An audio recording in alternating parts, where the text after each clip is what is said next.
अस्सलाम वालेकुम दोस्तों, ये हैं मेजर जनरल मकसूद अब्बासी। ये एक ऐसी बीमारी में मुब्तला हुए कि उसका इलाज सिर्फ अमेरिका में ही मुमकिन था। तो इन्हें ये रेकमेंड किया गया डॉक्टर्स की तरफ से कि आप जाएं और अपना इलाज करवाएं अमेरिका में।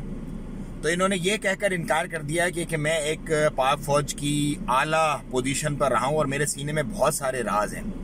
ये मुमकिन है कि मुझे वहां पर कुछ ऐसी अद्वियात दी जाएं, कुछ ऐसे मामलात मेरे साथ किए जाएं कि मेरे दिल से वो राज जो मेरी धरती माँ के लिए हैं वो निकल सकें और मैं फिर इस गुनाह का मुर्तकिब हो जाऊं कि मैंने अपने मुल्क और अपने कौम से फर्ज सनाशी नहीं की और उनको धोखा दिया।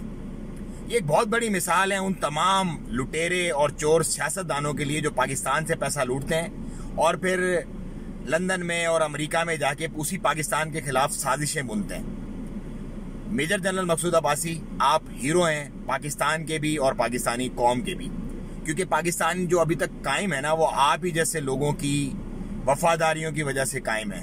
वरना इस मुल्क ने इस कदर बेगैरत और बेवफा लोग पैदा किए हैं कि मैं उसकी मिसाल आपको करंट दौर में भी मिल रही होगी, जैसे हालात और वाक़यात आप देख रहे हैं इन दिनों।